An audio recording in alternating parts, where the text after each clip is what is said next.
We have another New York Knicks injury to report, and on top of that, this adds on to another guy going down in Tom Thibodeau's roster, hurting the defense once again as Ariel Hukporti joins Karl Anthony Towns on the knee injury list, making the return of Mitchell Robinson just that more important. And also, New York Knicks fans just got silenced by Mikal Bridges as well, and we're going to talk about all this. What's up, guys? Welcome back to Knicks Digest. It's Chris here, and we're going to jump right into things as usual. And if you're part of that 69% that's not subscribed to Knicks Digest and you want daily New York Knicks content and multiple videos a day, this is the place to be for all Knicks content all the time.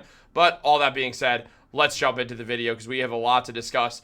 Guys, Ariel Hukporti was playing a phenomenal game against the Philadelphia 76ers and then went down with a very scary injury. As Hukporti's been very, very limited in his time playing for the New York Knicks thus far this season, but he finally got his chance. Hukporti finally got his time where he could play with the New York Knicks as a starter, and it was going so well. And then he comes down from a rebound, starts limping, and runs off to the sideline in pain, calling for the medical attention, which was a terrible sign for all Knicks fans who was watching Ariel Hukporti, who scored the first basket for the game with the New York Knicks, catching a lob from Jalen Brunson, looking very good defending the middle range and the pick and rolls. His pick and roll defense has gotten a lot better. There was a lot of complaints that he wasn't doing the drop coverage, icing a screen correctly. Well, he's figured all that out. Ariel Hukporti looked awesome for the New York Knicks until he went down with that injury, and the Knicks, well, they fell apart once they lost Ariel Hukporti in that game.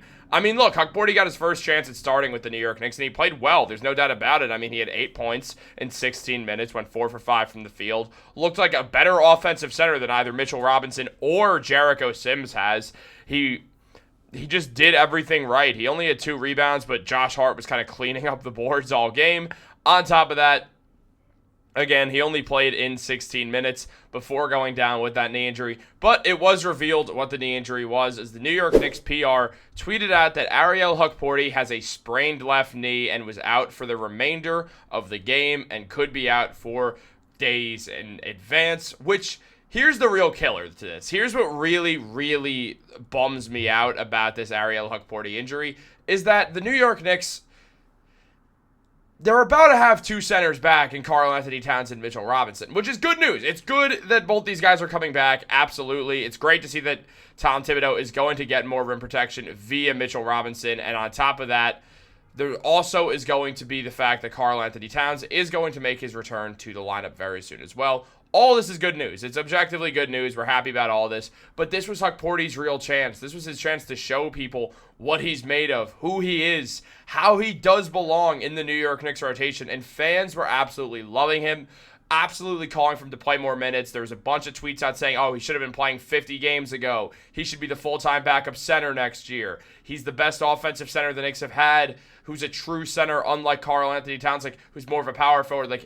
He's like Isaiah Hartenstein on offense. His defense looks promising as well. He's getting much smarter and getting much better so fast. Hukporti needs to be in the rotation, and now being injured, it's hard to see him getting back in the rotation for the rest of this season, as we will see Mitchell Robinson back on the floor very, very soon. There's a good chance Mitchell Robinson returns against the Memphis Grizzlies on Friday, as well as Karl Anthony Towns. At least one of them will be playing, as Hukporti probably won't be playing, so Achua will be there. If Mitch is playing, then Achua is going to be the starting big man. If Towns is playing, obviously he's going to start with Achua and Mitchell Robinson coming off the bench. So it will be interesting to see how the New York Knicks go about this. But guys, I'll be honest, and I think this is a real bummer. This is probably the last of big minutes that we'll see from Ariel Hukporti this season. Now, obviously, we don't know what injuries could happen. We don't know what's going to happen. Mitchell Robinson is on a minutes restriction. He probably won't be playing back-to-backs. Hukporti has chances, but this was his big moment, and getting injured is a real blow to that. I'm really upset about this. I really like the way Ariel Hukporti's been playing this season. He averages, before this game, averaged 1.7 points and 2 rebounds per game with 0.5 assists, but he's way better than the numbers show. Most of these stats, they come from when he was getting very, very limited minutes, so it makes it tough for Hukporti to really improve those numbers. But on top of that, Hukporti really just truly has been absolutely great for the Knicks. Very promising future. I do think he'll be the backup center next year. I kind of think Mitchell Robinson's going to get traded. I've talked about that a lot before, though, so we'll save that for the offseason, or at least to after the playoffs for a bit, given after the playoffs, the offseason's around in like 5 days. So y'all know how that goes. We'll talk about that more at a later date. But on top of that, Mikal Bridges has absolutely silenced fans and critics, and this has been absolutely huge. Now, Knicks fans are still very split on Mikal Bridges, and look, rightfully so. He's had bad stretches, but he balled out against the 76ers, having 19 points in the first quarter, while the 76ers had 21 points. Ben Stiller tweeted out saying Mikal's back.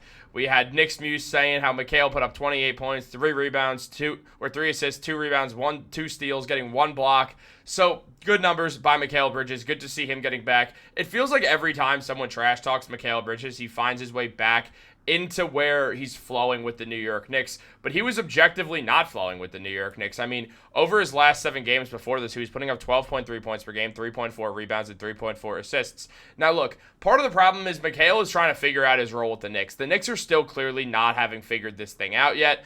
They're a very new team.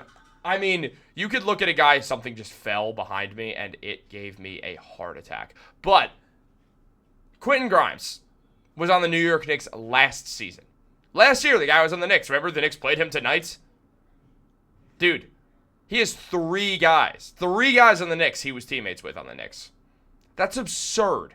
I mean, Towns is there, losing Randall and Devo. Mikal's there. I mean, they're given Mikal was traded for Bojan Bogdanovic, so there's no real crossover there. But still, Mikal's there, and Campaign wasn't there. It's just Deuce, it's Jalen Brunson, and it's Precious Achiuwa. Oh, and Mitchell Robinson. But, like, Mitch hasn't really played a game this year, so it makes it kind of tougher to remember that one. So, it's not that much. The Knicks have been very, very, very quickly turning around who's on their team, who's putting on a Knicks jersey, and clearly they're still trying to figure out the chemistry. This is something that's going to take a bit of time, and the Knicks have a 4 or 5 year window to win the NBA Finals, so they're working it all out this year. As I've said before, it's an evaluation year for the New York Knicks, for the front office, and Mikal Bridges is really the one who's struggling the most to fit in with the Knicks. He's become the Knicks X factor for this reason, but I will say I do think he's going to figure it out. I think he's just such a good player. He'll learn how to get things going. He'll learn how to be a proper third option. It takes time. The Knicks have a lot of cooks in the kitchen. They just need to work everything out, figure out roles, do all that good stuff. And I do imagine that they're going to be able to get all that down as well. So I think it was a good job of Mikal Bridges to once again kind of shut everyone up when he's getting hated on the most. Every time the Mikal Bridges hate hits that peak, he just absolutely goes off. So a great game by Mikal Bridges. Took advantage of Karl-Anthony Towns not being out there. Had one of the best games he's had in a long time. Remember, Mikal looked really, really good back not that long ago. In December, he looked great. So Mikal can get back there. I think people are just kind of overreacting to this. He's just a player who's been inconsistent throughout his career. He goes through peaks and valleys. This is nothing new. He's done this so many times before, and people are just acting like he hasn't. This is the Mikal Bridges experience. When he's good, he's really good, but he does go cold. But however, when that team is in a good team defensive setting, he's one of the best defenders in basketball, and people are really hating. First of all, his defense is really, really criminally underrated nowadays. He's still one of the best defenders in the NBA. People are just losing their minds on that. I promise you, he's only going to get better with time, and so are the New York Knicks. Guys, let me know what you think down below. Are you worried about Hukporti's injury at all, spraining his knee? I'm bummed out about it because this was his big shot. On top of that, I'm thrilled about Mikal Bridges. Let me know what you think in the comments down below. Like this video, subscribe, turn on post notifications. Have a great day, guys, and go Knicks.